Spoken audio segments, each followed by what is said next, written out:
Welcome to the Career Refresh Podcast. I'm your host, Jill Griffin.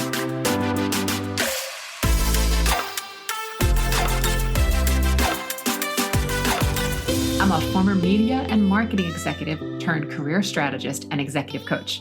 I spent my career working my way up and through the ranks of global organizations and startups, and today I show others how to do the same.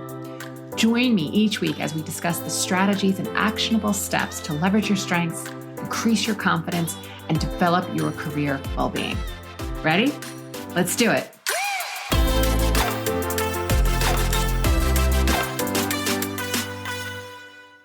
Hey there, this is the Career Refresh, and I'm Jill Griffin. All right, friends, this podcast is something that I've been wanting to talk about again for a while. I talked about this many episodes ago, but it is about how you change a belief, right? It is mindset. And mindset, a lot of times people are like, oh, develop a positive mindset, right? Mindset isn't about always putting a positive spin on something, or it's like trying to force yourself to believe something that you don't believe, because when you try to do that, what happens is nothing, right? That's like putting something on, a Post-it note of your bathroom mirror that sits in front of you and it just becomes wallpaper because you don't believe it yet. Or every time you see that thought, you think, oh yeah, and it almost like makes you feel a little bit bad, right? That's not what we're talking about. We're talking about finding the collection of thoughts and beliefs that you hold true and that you can repeat often.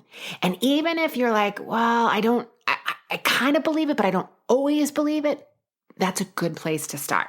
Your mindset shapes who you are and also what you're going to achieve, because your thought creates a feeling inside you. And then from that feeling, you're going to take an action or an inaction, right? Because everything we do in life is because of how we want to feel or because of a feeling we want to avoid. So much of the work that I do right now, as the marketplace is shifting, we still have low unemployment, we still have high wages, but as more and more layoffs are being announced, and they're being announced by the larger companies, and therefore with the larger companies, we all go, oh gosh, and then there's the adjacent companies that support, and they start making layoffs, and people start getting into their mind. And it's about management of your mind. I'm not saying it doesn't suck to get laid off. I'm not saying it doesn't feel uncomfortable to hear about layoffs. It's not what we're doing. It's really looking at the facts around your particular situation and deciding how you want to approach it. It's about reviewing and rethinking everything you know and believe about your thoughts, your career, your life, your reality, and what you're creating. And again, this is not positive affirmations. In order to create lasting change, you have to take small steps and then repeatedly look at those thoughts over time. I was just speaking to a client this morning, and we were talking about, okay, we're 4 months into the year. What do we want to create for the remaining 8 months of this year? Where do we want to be in, if we're looking at it calendarly, right? Where do we want to be in December?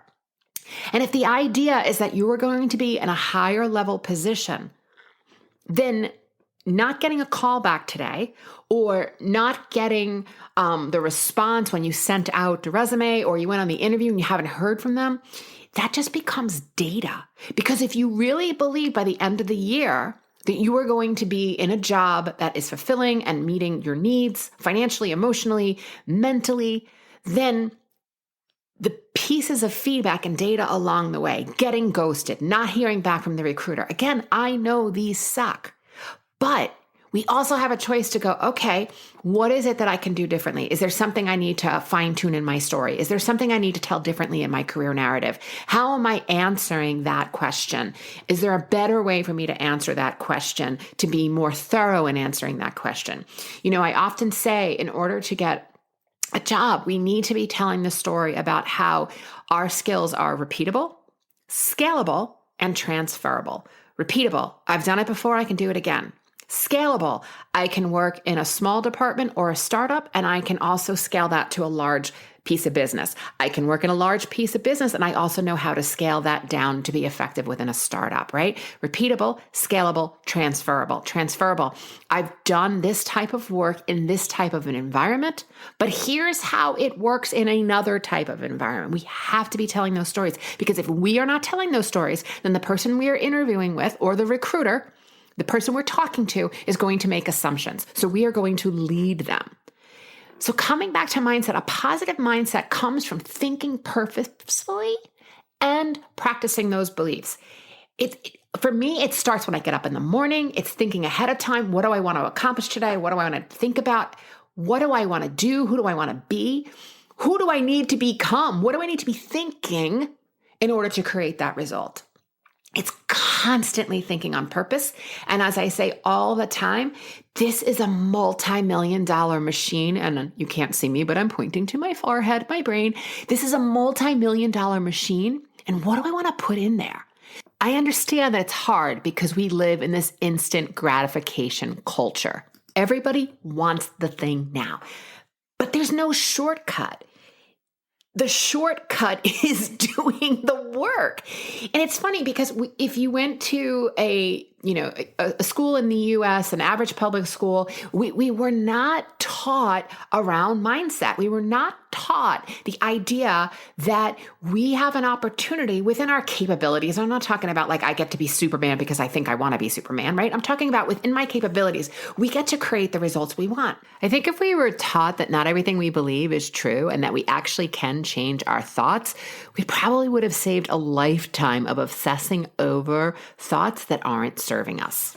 I see that people want change fast, and they always are like super frustrated when they can't get the change, or they went on the interview and they haven't heard back, or they send out the resume. And again, I am not saying it's not hard, but this is all the more reason why we need to constantly be managing our thoughts. Because if you're sending out resumes or updating your LinkedIn profile or trying to network and you're thinking it's hard, then you're taking all of your action from hard, and it's going to show up in your results, right? I'm guessing you've all been there where you've interviewed someone to work on your team and their resume looks great, and you look at them and you're like, there's something off here. It's because there's a disconnection between their thoughts, their experience, and how they were showing up. And that's what I'm talking about, friends. There is action we can take. Actually get in the market, doing networking, making sure our resume is representing the story we want to tell, making sure our LinkedIn is the story we want to tell, having networking conversations. There's definitely action we can take, but we also need to constantly be thinking about how it is that we're working our mind. You can never solve a thought problem with an action. I'm going to say that again. You cannot solve a thought problem with an action. You can't act your way out of bad thinking.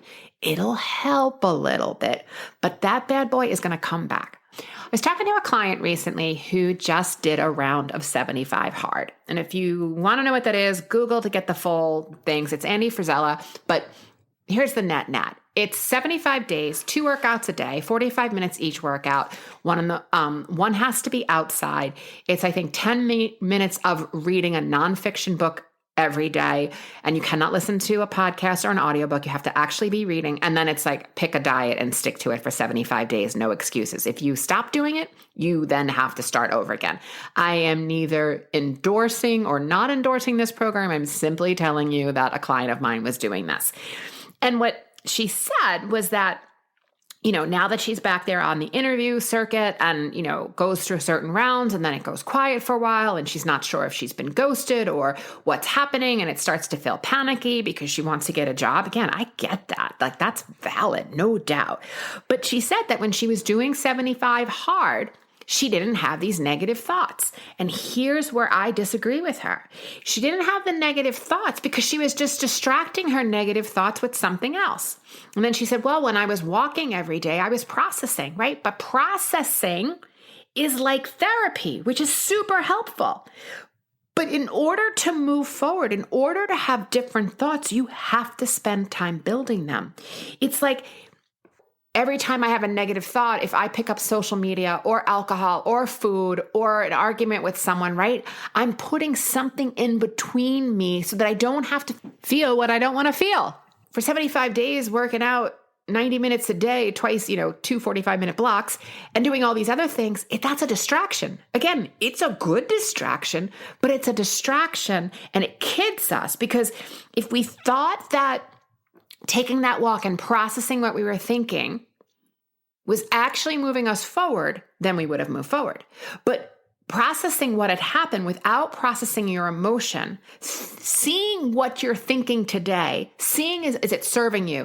Do I want to stay in this? Do I want to sit in this dirty diaper? Do I want to think about this differently? That's what I'm talking about. Thinking about what happened is one thing. Doing like self-coaching for yourself and really asking yourself, is this serving me?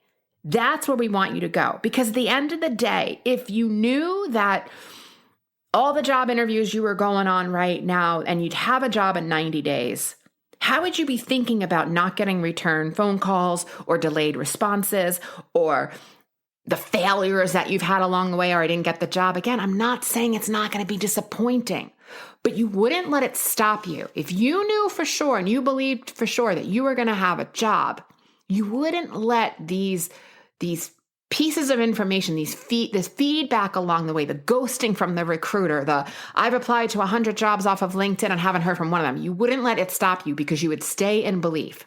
But that belief doesn't just happen. You have to build that belief. You have to find a thought. It's possible I can get a job. I'm willing to believe I can get a job.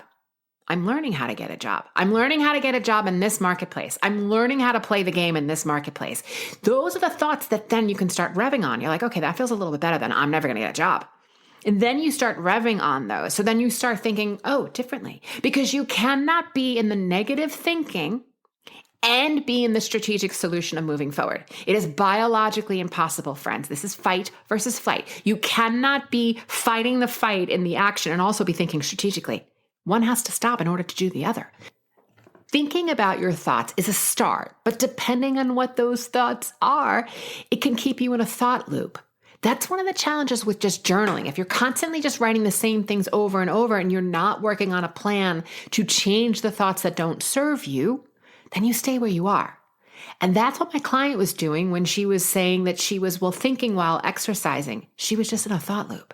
The way to change your thoughts is to process all of this. So first, recognize what you're thinking. Write it down. I'm going to tell you that's always the easiest way, whether you're a pen and paper person, whether you want to open your notes app, write it down. And watch the critical self-talk. It doesn't matter what your thought is if it's not serving you, but either way, if you're practicing it, you start to believe it. You could easily be practicing a positive thought and believing that. See the gap between where you are and where you want to be.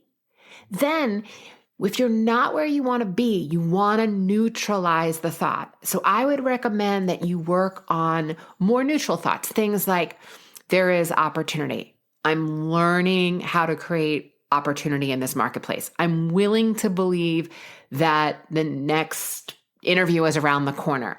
I have the qualifications for this role. It's possible I can get this opportunity. Do you see that this way of sort of neutralizing the thought is more effective? Because little by little, your brain gets comfortable with it's a possibility and it starts to calm down a bit. And when you're calm, you can think. You cannot be in the stress or the negative emotion and be thinking. And then you have to practice. You have to practice and practice and practice and practice. Seriously, practice it multiple times a day. Every time your brain decides to be a jerk and tell you a sentence like, I'm never going to get a job, it's so hard in this market, I just want you to pause and say, I'm learning how to create an opportunity in this market. I'm learning how to get a job in this market. That is going to create more neutral or more positive feelings. And then when you practice it multiple times, it starts to become easier. And dare I say, at some point, effortless. So my friends, be gentle with yourself. This is a challenging time for some, but I'm also going to tell you, I have plenty of clients out there who are getting interviews, landing jobs, and landing really decent salaries too. It is possible. So my friends, give it a try. Have a great week. And as always, here's to possibility.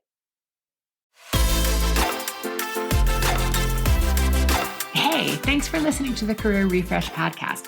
If you're enjoying this and you want more information, go to my website, jillgriffincoaching.com. There you can find information on how to work with me one-on-one or my group programs, or even bring me into your workplace. I'll put the link to my website in the show notes. But hey, listen, before you go, do me a favor, rate and review this podcast because it definitely helps me get the word out to people everywhere so that they can also thrive in the workplace. All right, friends, I appreciate you. I'll see you soon.